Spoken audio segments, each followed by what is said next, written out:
Hi, I'm Dave Garrett. I'm here with Sashi Moorman and Jesse Smith for a new episode of the dVIN Roadmap series. We're going a little bit off topic or off our normal topic of talking only about ourselves and only about dVIN to talk about, I think, one of the most interesting projects that I've seen in a year, really in a long time. And I'd like to introduce Jesse and Sashi to talk more about it. Here, we're talking about restoring the ecosystem through agriculture. And there's a fun wine component, but there's also a lot of regenerative agriculture. So if you're a pure like degen nerd, then this might be a good chance for you to learn a little bit about, nerds in the touch grass. This is going to be a really fun conversation. I'm looking forward to it. So let me start. I'm Dave Garrett. I'm the co-founder of Club dVIN. Welcome back to the Roadmap series. This is episode 11. And our topic is getting back to the land and restoring the ecosystem through agriculture with Sashi Moorman and Jesse Smith. My background, I've been in the wine business for 20 years and started Club dVIN about a year and a half ago. We've been talking to the folks at the White Buffalo Land Trust for more than a year about this project, and I'm really excited to see it come to fruition. And I'm going to now introduce Jesse Smith, who's the Director of Land Stewardship at the White Buffalo Land Trust, and I'll let you introduce yourself, and then we'll talk to Sashi. Thank you. Thanks so much, David and Sashi, for being here and for all those listening in. As David mentioned, as the Director of Land Stewardship, White Buffalo Land Trust, my role really is kind of at the intersection of our land-based work and how it interplays with our other fields of focus. We're a Central California coastal-based nonprofit working in the field of regenerative agriculture. Our theory of change really revolves around doing work on the land, research, data collection, learning more about the ecological function of the landscape and how it responds to our agricultural practices. And then sharing what we learn with the broader community, education, training, communication, and bringing products to the marketplace that really represent that regeneration on the land and within the community. But my background kind of stems from one of design and the creative arts, visual communication design and product design were really where my heart was and still is within the ag sector. But that's where I went to school for. And, I've been farming, ranching for just over a decade now, and that interplay of the kind of creative arts and communication, I feel, is so critical in kind of the shifting paradigm of what is humanity's role in agricultural ecosystems and what the potential is, and how do we communicate that with beauty and clarity and creativity. So this project is really kind of at the heart of a lot of my passions and where we feel like there's an opportunity to bring a unique value back to the land, steward it. So very grateful to be here in this conversation, to have our partner Sashi over Sandhi Wines in the conversation. So I'll pass it over to him to give a little background and context before we continue on. Go ahead, Sashi. Sashi, by the way, just as a brief introduction, is a winemaker for Sandhi Wines as well as a bunch of other projects. I will tell you that personally, he's the winemaker that most people ask, that I get asked about the most as part of this project. People asking me how they can get on the list. People asking me when we're gonna do a project with Sashi. I literally was in our Discord. I guess the end of last week with people asking when we were going to do a project with Sashi. So I said, hold on to your hat. We got something coming next week. So we're really, really excited to have Sashi on board and super excited to be working with you guys in this project. Sashi, can you introduce yourself a little bit? Yeah. Let's see.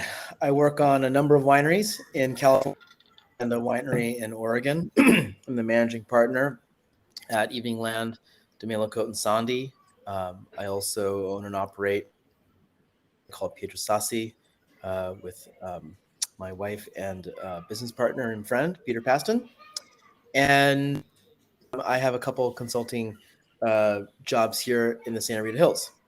My main focus for the last 10 years has and a little bit of Syrah. Probably kind of the most work that has been done professionally has been the collaboration with my business partner, Rajat Par, which is the connection to the White Buffalo Land Trust, and our domain in Rita Hills, Domaine de la Côte, which was planted in 2007, and very towards. Oregon was a winery that was not started by myself. We had the opportunity to steward it in 2014, and we're doing some very exciting things there. Vineyard and the property last year, planting new vineyards and bringing some kind of interesting agricultural twists to vineyard is really exciting. So always been a big fan of vineyard development. It's something that I really had an opportunity to do a kind of a deep dive in at Stolman Vineyards when I was a winemaker there in 2000. And, I think that that's kind of the unique opportunity of a new world winemaker. Very, very different winemaker in the European continent. Here, we are often in the process of developing lots and lots of acres of new vineyards. And that brings all kinds of new opportunities, new experiments, new thoughts towards what vineyard management, development, land stewardship means. Great. Hey, thank you very much for that. That was super, super helpful. Jesse, I think probably the first thing that we should do is talk about the White Buffalo Land Trust, talk about the actual what you're doing there, maybe talk a little bit about the NFT project, although we'll get into that in a lot more detail later. And maybe you could talk a little bit about the wine or the vines that are there. And then maybe Sashi could talk a little bit about the wine that's being made. Yeah, that's fantastic. So as I mentioned, our organization is a land-based organization, and we really kind of grow a lot of our work out of a 1,000-acre ranch here in northern Santa Barbara County. So we're about 6 miles as the crow flies from Point Conception. It's that elbow of California. It's that transition point from Northern California to Southern California.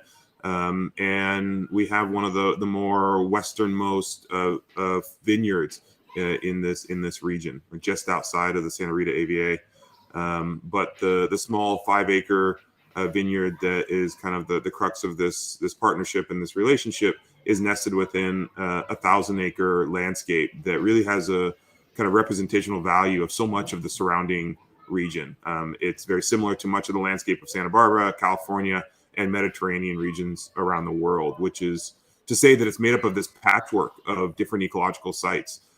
We have kind of these sprawling annual grasslands and pastures that are interwoven with oak woodlands and oak savannas, coast live oak and tan bark oak.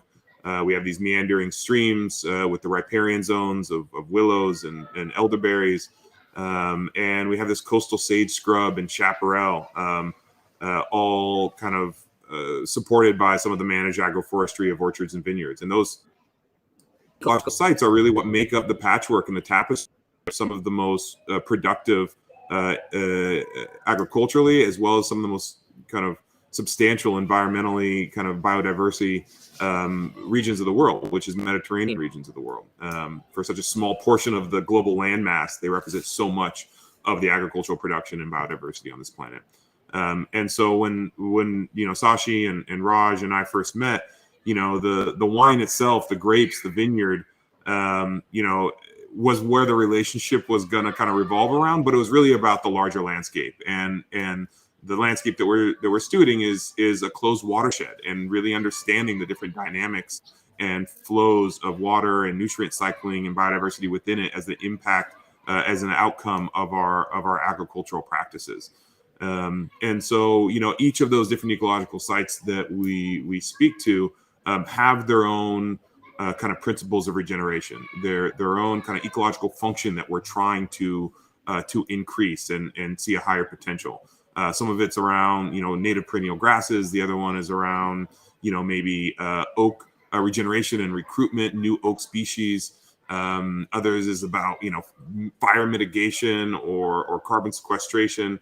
And the vineyard has a little bit of a lot of that. And so we're trying to use our approach and our principles of regenerative ag within a vineyard context to talk about soil health and soil quality and texture, water infiltration. We're talking about vine health and canopy health, and how do we benefit microbial communities, fungal communities within the plant ecosystem. And then we're using kind of the basket, the kind of surrounding fence lines and hedgerows as a place for habitat and for pollinators,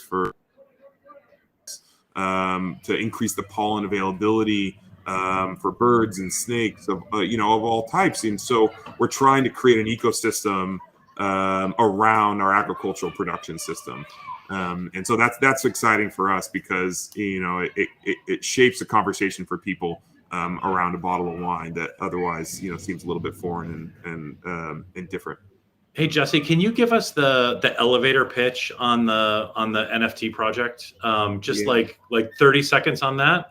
And then maybe, Sashi, you can tell us a little bit about the vineyards and the wine and how that's special. Yeah. And so, the NFT project in a nutshell is to bring the information that we're collecting from this 1,000 acres into an NFT token that represents 1 acre each of the 1,000 acre ranch. Each of the tokens are represented by a little 1 acre floating island, a land mass, if you will. And that was created by the ecological data that we source from satellites. So the different ecological sites, the soil moisture, the soil type, the different elevation data, soil organic matter, biomass production, all these different ecological indicators were the input variables that we worked with the team to create a design program essentially that spit out these beautiful, unique 1,000 tokens. And by holding them, it's a way of not only supporting the nonprofit and our work, but it's also a community that has shared interest in the bounty of this landscape, whether, with the core of it, well, like I said, is the wine, but then there's a host of different products and processes that you get insight and access to. So that's really kind of the crux of the project as a whole. So it's kind of like not really, and maybe you're going to hate this, but it's kind of like adopting an acre of the trust, and then in return you get some of the spoils, including some of what I hear is going to be some fantastic wine. Sashi, can you tell us a little bit about how amazing this vineyard is and how wonderful the wine is that you're going to make from it? Yeah, we've had now, excuse me, we've had 2 vintages so far, and both vintages have produced really, really beautiful wines. They're quite different because the vintages, and that's obviously something that is really special and unique to wine, is that it's not this product. It's a gastronomic product that really reflects the place and the year. So it's a great way to connect with the White Buffalo Land Trust and the Halama Canyon Ranch, and it can be experienced not just tea, but also through a sensory experience that the wine provides. So what varietals are planted? What was the production like in the last two vintages? So it ranges anywhere from, I think the average we can say is around 500, maybe a little bit less. It's mostly Pinot Noir. There's a tiny bit of Chardonnay planted. It's as with any vineyard project, as Jesse is learning, it's like a cathedral. You never finish building it. Sure. You're always replanting. You're always adapting. You're always making changes. And it's vineyards are an amazing instrument to really connect with a piece of land, because you're always reacting to it, and you're always trying to find a way for the vines to be at their most kind of equilibrium to produce the best grapes possible, make the best wine possible. Can you talk a little bit about the history of that vineyard? When was it planted, and why in that particular, like, is it in the best vineyard land in that 1,000-acre project? So Jesse will probably planting date. I do have experience with the vineyard before the White Buffalo Land Trust. Its previous owners, the vineyard, and it's a very unique microclimate and terroir. It is quite different from the Santa Rita Hills, and I would say it's quite different from the rest of the San Ynez Valley. It's if there were vineyards planted in the area, it would certainly qualify to be its own appellation. Wow, that's Yeah, super cool. If I can add, so the vineyard was planted in 2008, and it is only 5 acres. But one of the kind of reasons why that is the vineyard is placed at a point at the bottom of this kind of closed watershed landscape that it receives all of its irrigation by gravity-fed spring water. So this vineyard design, the size of this vineyard was based off of the hydrological availability of natural forming artesian springs at the headwaters of this landscape. So to Sashi's point around kind of harvest quantities and production numbers, the first year we were able to harvest over 20 tons. The next year, I believe we were, about 30% of that. And that was due in part the fact that we had during the week of harvest, 105 to 108 degree weather sustained for over a week. So we lost so much moisture going in that. And many of the other vineyards in their area are able to just pump more water, just keep pumping water, keep irrigating. And for us, that's just not an available opportunity. And so we are very much at the behest of the climate. And so this vineyard is very much in relation to what the winds and the water and the temperature really has to offer in a very kind of rugged part of the landscape. So yeah, I'm really excited to see this year's vintage. So some of I think that a lot of people, when they think of regenerative farming, I know when I think of regenerative agriculture, what I think about is climate change, and a big part of why people that are that maybe aren't in it every day think that regenerative farming is a potential answer to climate change. Can you talk a little bit about that in general, and then maybe about it specifically with regards to the White Buffalo Land Trust, and maybe even more specifically with regards to this vineyard? Yeah, for sure. So, one of the things we constantly try to reframe is that in kind of the face of climate change, what we're looking at is very significant kind of climatic variability. One thing that was really interesting to me is that Santa Barbara County is expected to get more rainfall, more precipitation in coming decades. But it's planned on coming in much shorter periods of time in larger bursts. And so being in a state of drought doesn't mean we actually get less water sometimes. It means that, when the water comes, it has a highly erosive behavior to it, so that when we don't get it, the landscape dries out. So in our management of the vineyard, so much of what we're looking at is kind of effective rainfall. How do we actually hold so much more of that water that we do get falling from the sky? That comes down to soil health. So moving from, tillage within the system to a no-till system, adding a lot more soil structure through cover crops and compost, understanding that with changing climatic variability comes new potential for pests or blights and fungal pathogens. So looking for that biological diversity, creating a forest ecosystem to help mitigate any of those kind of intrusive behaviors of the world around us, means that we put out multi-species cover crops to create habitat for beneficials, and all that kind of stuff. And a lot of our foliar applications are beneficial microbial inoculants. So trying to stimulate the beneficial bacteria on the leaves of the plant, so that even if there is an existence of a mildew spore or a mite or something like that, that we have the intact kind of self-defense mechanism of the plant built in. So that's what a lot of our foliar applications are focused on. And is the idea behind the White Buffalo Land Trust not just to, preserve that particular piece of property, but also to investigate new methods that could be used in other places around the world? I mean, are you breaking new ground? Is it as much a research facility as it is a sustainable farming facility? Yeah, so I mean, I think it's both a kind of demonstration site, demonstrating our ongoing learning. As Sashi mentioned, like every year is different, and managing a vineyard in this context is not easy.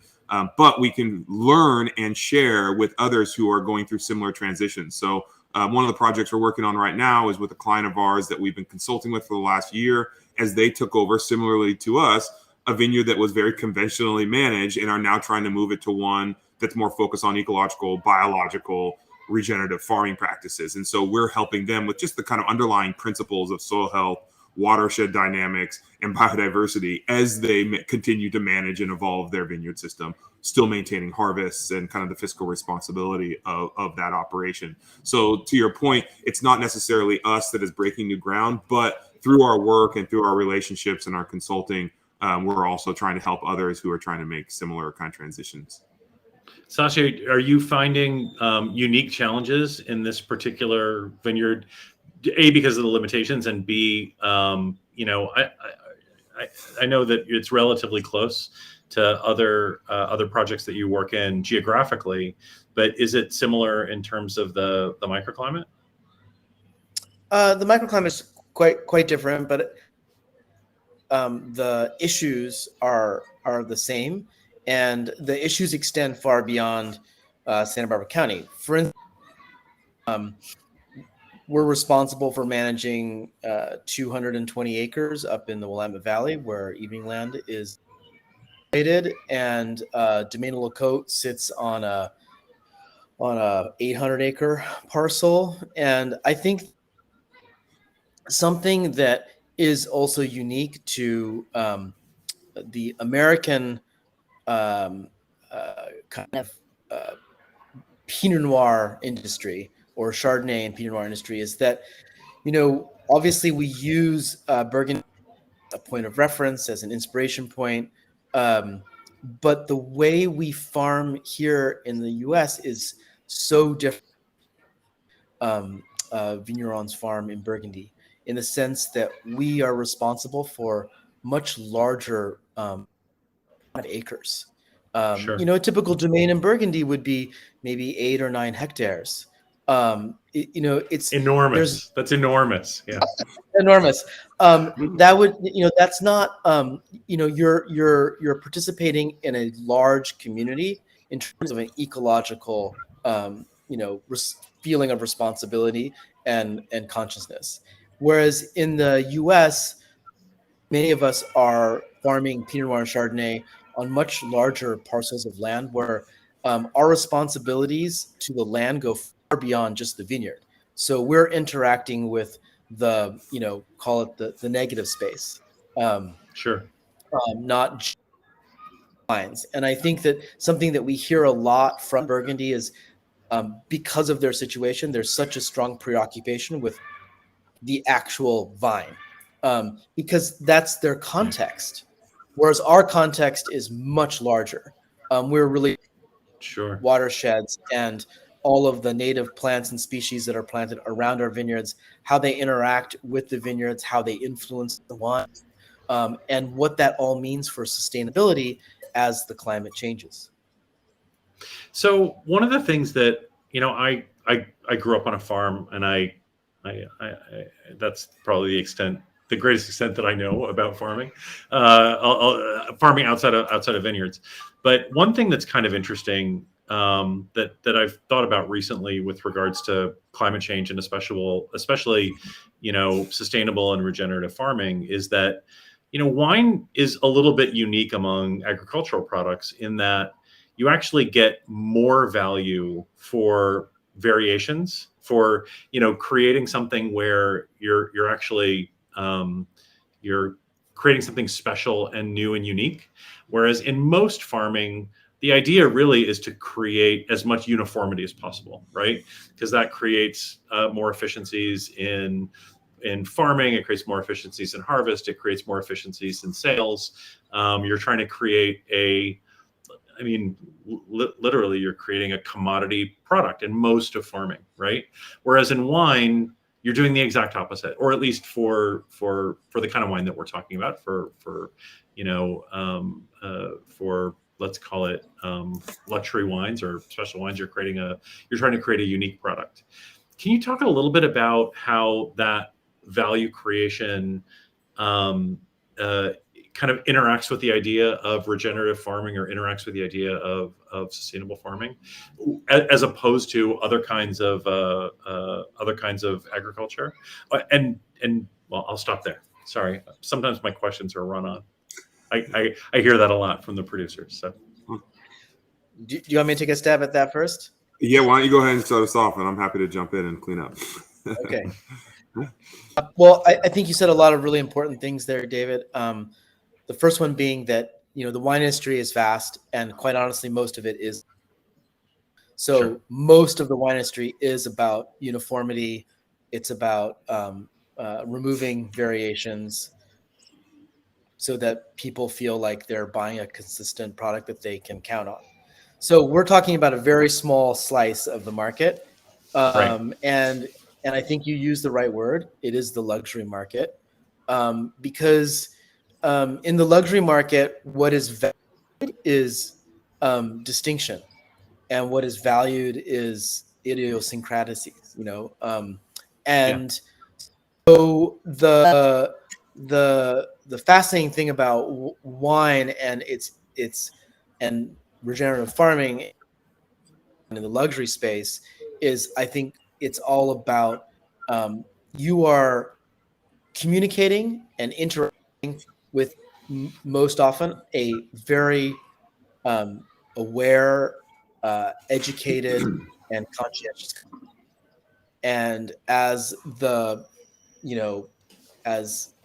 as sales and marketing changes, and we're seeing it right in front of us, consumers are so much more aware now of what producers, what their philosophical is, how they approach their work, how they interact with the global community in terms of carbon footprint, and using good practices. That I think that in the luxury space is going to become vital. Be not just a great producer of wine and to make distinctive, interesting wines, but to also participate at a much higher level, right, of responsibility, which is that wine isn't product, right? It's not going to cure cancer. Wine is there for enjoyment, and part of being a human being, right? And so we play a vital role culturally, but we have a great responsibility, responsible in our pursuits, because what we make is most likely a tax on the environment, not a giving back to the environment. Sure. Especially, with regards to logistics and shipping of wine. That's a big issue that a lot of people think about. And I think that having what you're doing with this project, basically offering allocations to token holders and knowing where the wine is going to go, offering pickup parties, like you're already combating some of the issues. And I know I'm getting ahead of myself a little bit. Jesse, can you talk a little bit about how maybe lessons from the wine industry are informing some of the things that you're doing with other agricultural projects or other agricultural products on the White Buffalo Land Trust?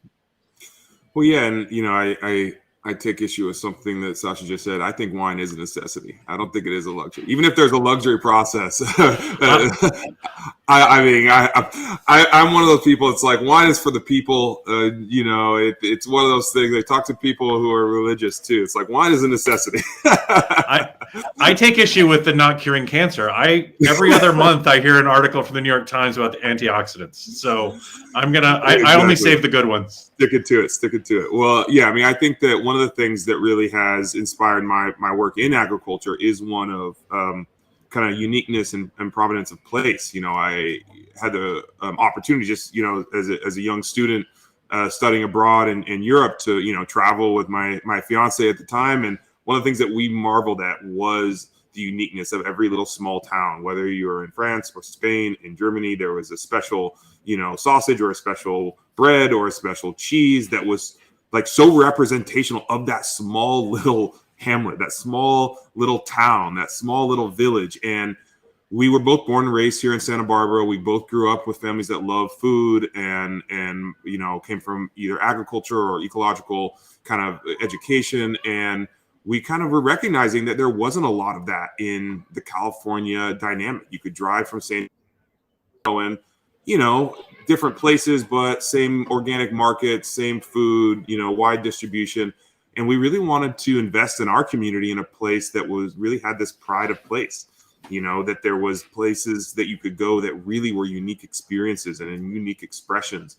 And kind of that blend of the uniqueness of place and people and time in real life and the uniqueness of NFTs and provenance and distributed, ledger technology just struck us as this really interesting kind of interaction that was all about uniqueness and transparency and provenance. And so, for us, when we look at the landscape, we ask it, what is it needing? What is it striving to be? And not so much focusing on what elements are going to be produced, but how it's going to function, at a higher potential. And through that process, you discover that there are products. We bring in the solar energy. We have all these little solar panels that are photosynthesizing, and whether those are valued through grapes or through meat or through botanicals or through mushrooms, like all of these things are processes of nutrient cycling and energy cycling.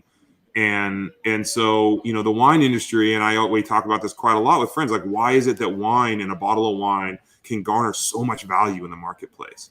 What's so unique about wine that people pay hundreds of thousands of dollars for a specific vintage from this time where we really respect it? Like, why is that not in any other sector of the food and beverage industry? And so, not trying to make everything extravagantly expensive, but trying to bring a semblance of uniqueness and expression of time, people, place to different aspects of our food and beverage culture is something that we take very seriously. And we surround ourselves with people that appreciate that process, appreciate that value adding process, and appreciate the community that's built around a dinner table with a bottle of wine. And that's where I say that I think that, wine has this uniqueness that is necessary for culture creation, that we do, celebrate the good times and the bad with wine.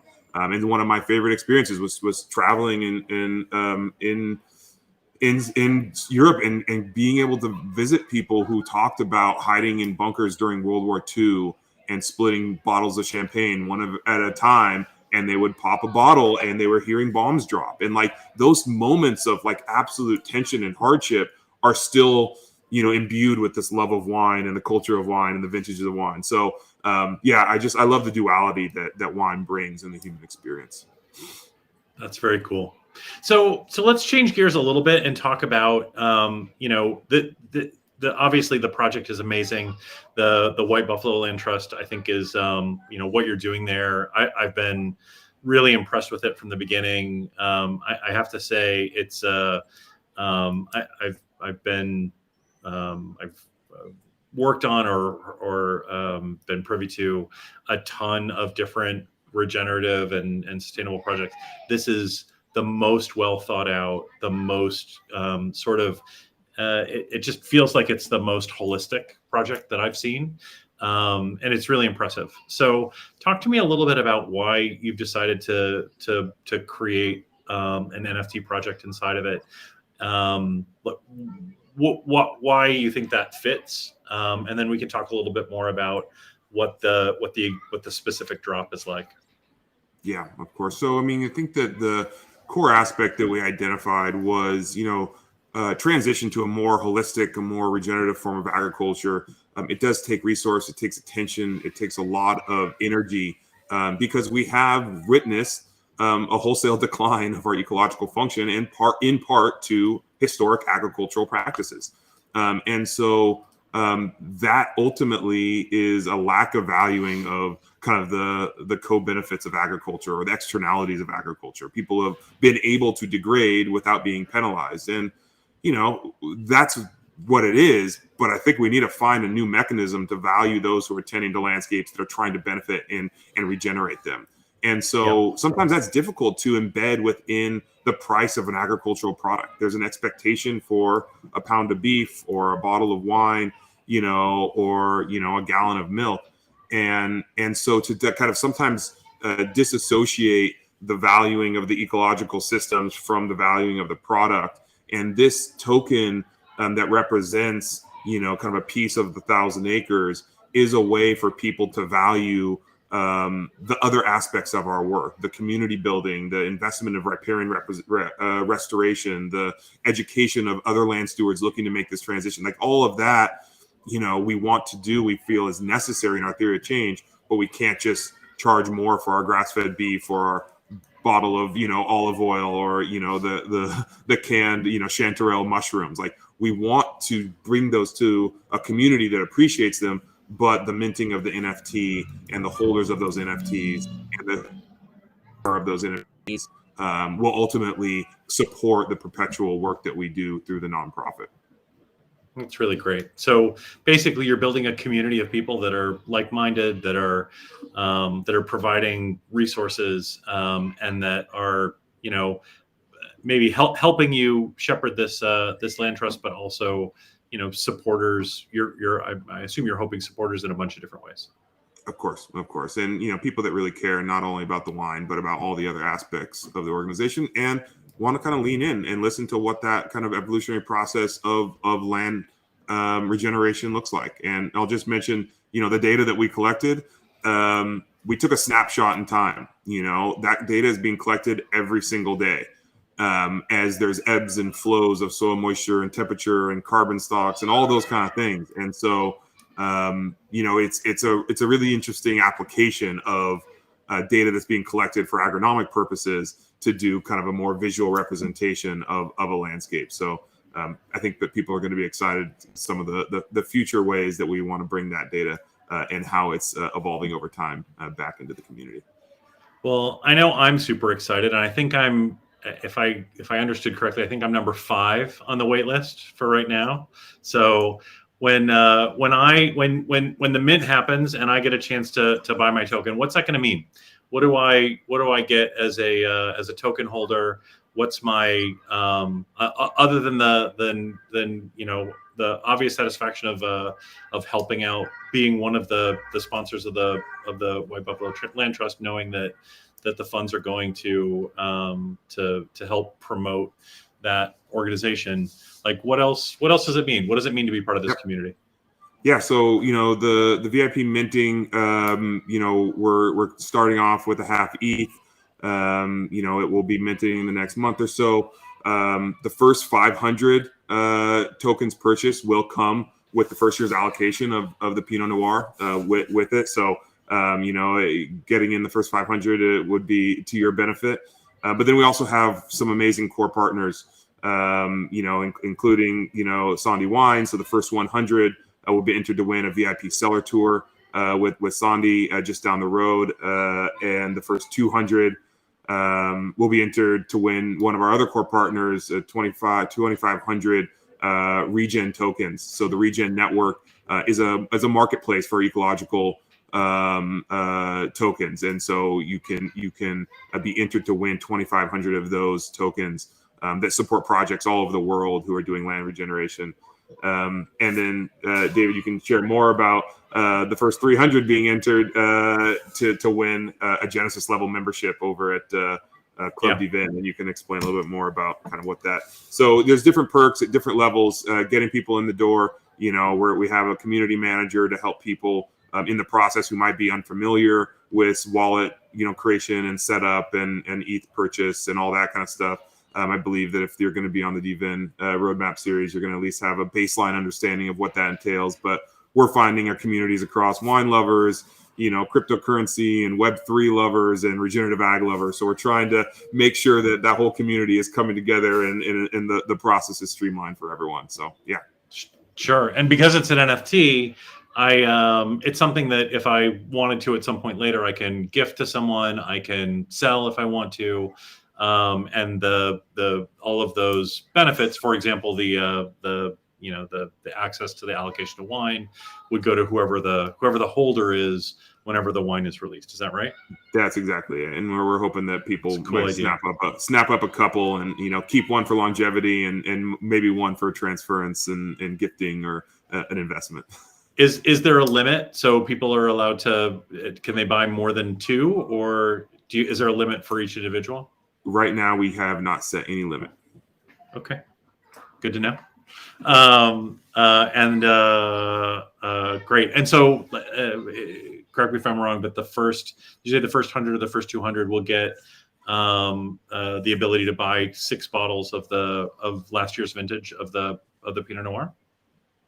The first 500 will all get this year. The first 500 will get this year's the first year of this program's allocation as part of their token purchase. And that's 6 bottles. Is that right?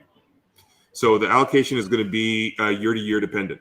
So it's going to be dependent on harvest. So yeah, it's every year's allocation that this community have access to will be dependent on this total cases that come out of. Makes perfect sense. You're really good idea. Better visibility on what's in barrel right now. So sure. That's great.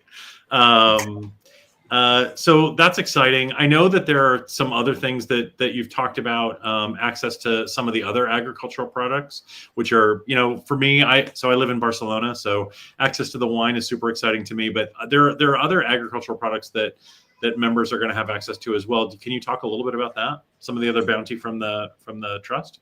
Yeah, so I'll tease it a little bit because it kind of details to come. But as you look at the different ecological sites, we're really excited about bringing forward different products that represent the different ecological sites. And so I will say that this year was a fantastic year for chanterelle mushrooms.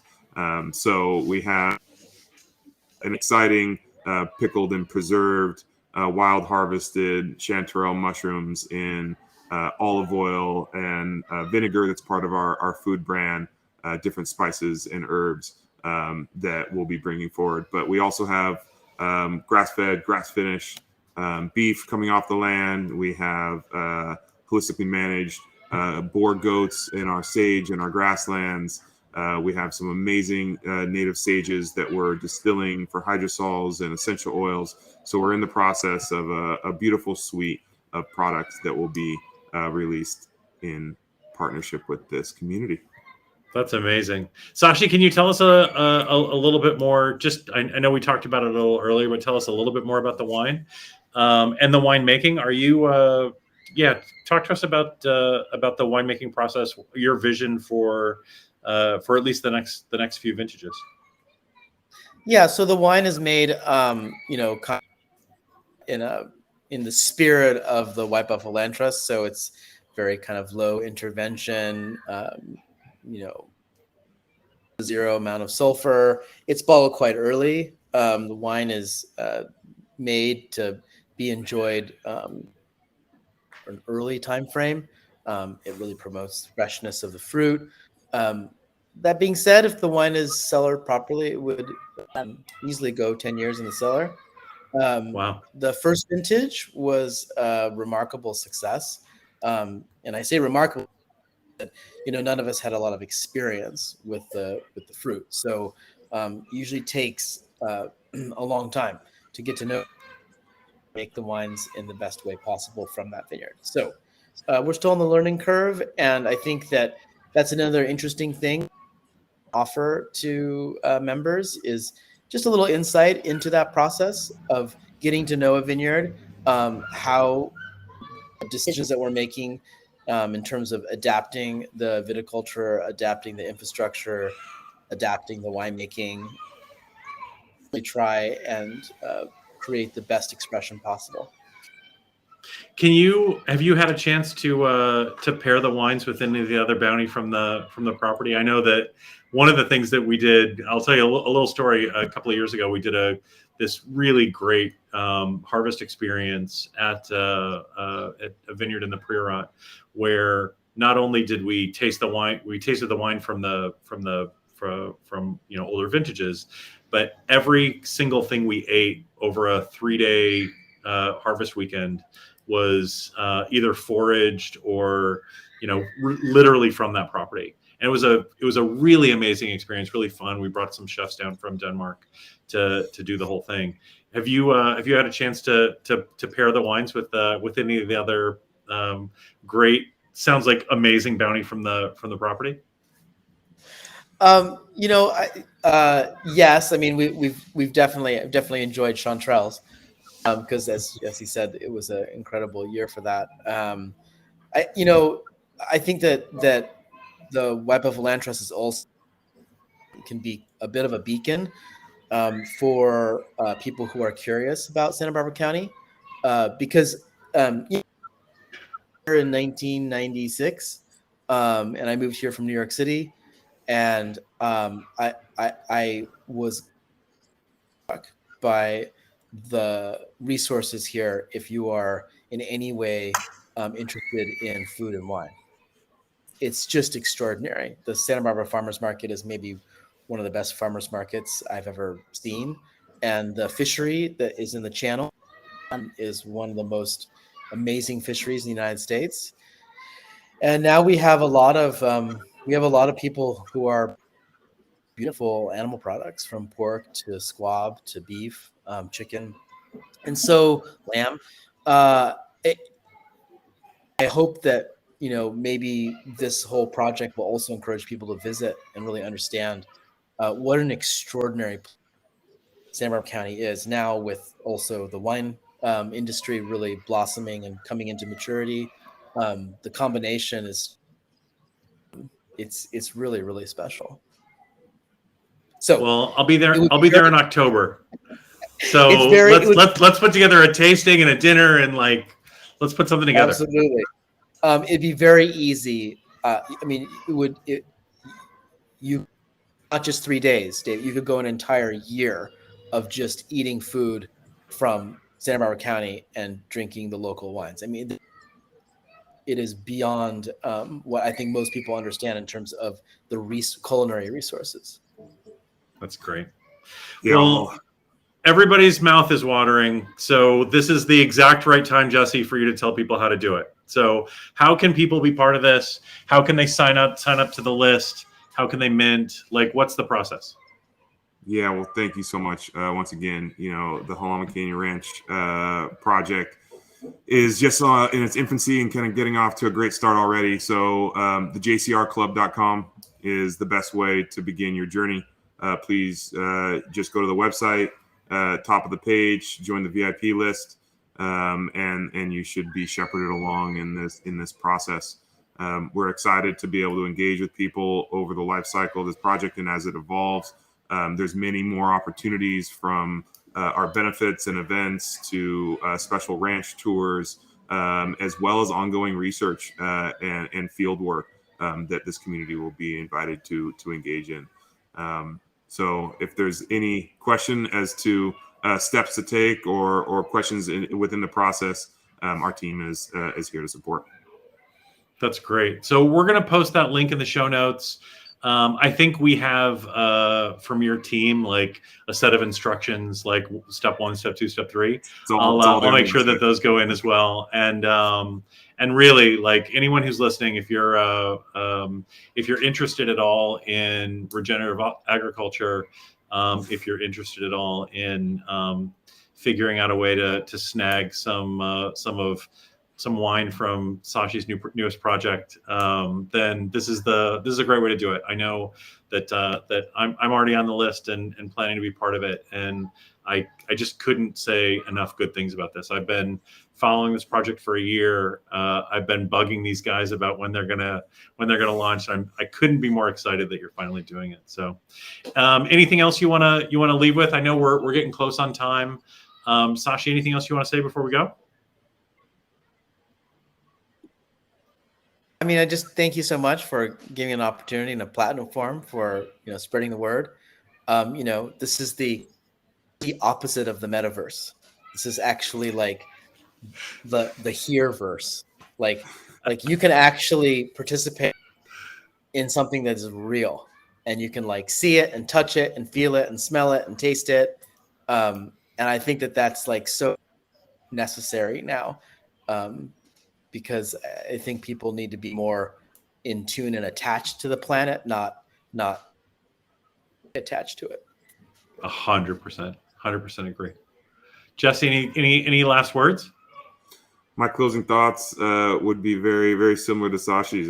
I think that this is something that we're so excited to be able to bring into a space that really bridges that metaverse and the real verse, and has one kind of feed the other, because ultimately, we are all native to this planet Earth, and we really want to get people interested in its health for the longevity of humanity. So wine isn't going to save the world, but it's a fun place to start. Well, congratulations on this project. I think what you've done is great. I'm super excited about it. Count on us to help you promote it in any way that we can. And as Jesse was saying, I think someone from the first 300 token holders for the JCR Club is going to win a Club dVIN Genesis membership. So we're really excited about getting together, merging our communities a little bit. I know that there's a lot of overlap between the people that are members of Club dVIN and people that are going to be interested in what you do. So super excited. Thank you guys so much for taking the time today and talking about what I know not only is going to be an amazingly successful project, but hopefully will be a model for many projects to come. So congratulations on what you've built and what you're building, and all of our best wishes for a successful launch. And I'm looking forward to seeing you in person in October. Save some chanterelles. 100%.